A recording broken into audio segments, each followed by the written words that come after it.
Hey guys, today I am going to show you how to prepare egg chutney. So இந்த egg chutney ரொம்ப பேசிக் ingredient வீட்டில் எப்போயுமே அவைலபிளாக இருக்க அந்த இன்க்ரீடியன்ட் வச்சே பண்ணிடலாம். ரொம்ப ஃபட்டாஃபட்டாக நமக்கு ரொம்ப லேசி டேஸ் இருக்கும் பார்த்தீங்களா, அந்த மாதிரி டைமில் ரொம்ப ஃபட்டாஃபட்டாகவே செஞ்சிடலாம். ஸோ அதுக்கு அடிகனமான ஒரு கடாயை வச்சாச்சு, அடுப்பில் வச்சுட்டு எண்ணெய் ஊற்றிக்கோங்க. எண்ணெய் மட்டும் கொஞ்சம் தாராளமாக ஊற்றிக்கோங்க. ஊற்றிட்டு சோம்பு மட்டும்தான் மெயினாக ஸ்பைசஸில் போடுறீங்க.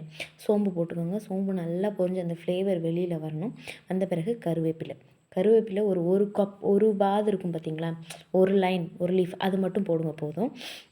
போட்டுட்டு நல்லா பொரியட்டும். பொரிஞ்ச பிறகு நல்லா ஆனியன் 2 ஆனியன் பெரிய ஸ்லைஸாக கட் பண்ணி வச்சுருக்கோம். ஆனியன் எடுத்து நல்லா உதுத்து போட்டுக்கோங்க. அதே மாதிரி வந்து பார்த்திங்கன்னா ஒரு பூண்டு இருக்குது பார்த்திங்களா, அதை முழுசாக அப்படியே தட்டி அதையும் சேர்த்துக்கோங்க. பூண்டு ஆனியன் 2யும் கண்டினியூஸாக சேர்த்துக்கோங்க. சேர்த்துட்டு அப்படியே நல்லா வதக்குங்க. ஸோ மெயினாக நமக்கு ஆனியன் நல்லா வதங்கி கேரமலைஸ் ஆகி ப்ரௌன் கலர் ஆகணும், அது மட்டும்தான். ஸோ பேசிக்காக நம்ம தக்காளி தொக்கெல்லாம் செய்வோம் பார்த்திங்களா, அதே மாதிரி தான் ஆனியன் அண்ட் கார்லிக்கை போட்டு நல்லா வதக்குங்க.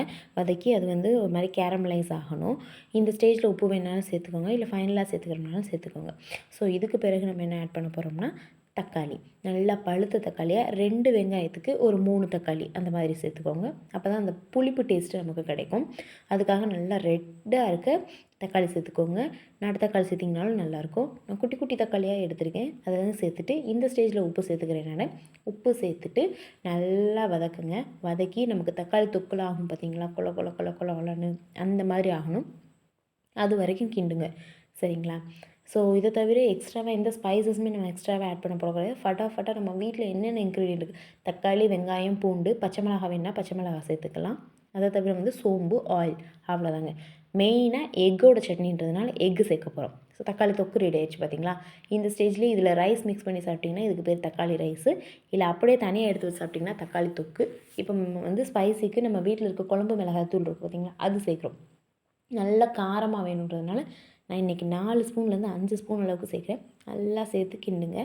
கிண்டினீங்கன்னு வச்சுக்கோங்களேன், அப்படியே சூப்பராக எண்ணெய் மிதந்து கொல கொல கொல கொலன்னு வரும். நல்ல ஒரு 3 முட்டையை எடுத்து மிக்ஸி ஜாரில் போட்டு நல்ல ஒரு கிளாஸ் ஆஃப் வாட்டர் சேர்த்து நல்லா நம்ம பிரெட் ஆம்லெட்லாம் அடிப்போம் பார்த்தீங்களா, அந்த மாதிரி அடித்து எடுத்துகிட்டு வந்துடுங்க.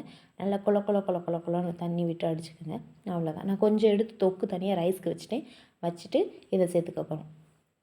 சேர்த்துட்டு ஸ்பூன் அல்லது ஃபோக் வச்சுக்கோங்க. வச்சுட்டு இதில் நம்ம தண்ணி விட்டுருக்கோம் பார்த்தீங்களா, அந்த தண்ணியோடு சேர்த்து இந்த எக் பாயிலாக வரணும். கிண்டிக்கிட்டே இருங்க. 2 மினிட்ஸ் தான்.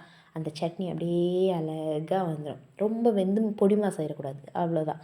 Egg chutney is ready to serve.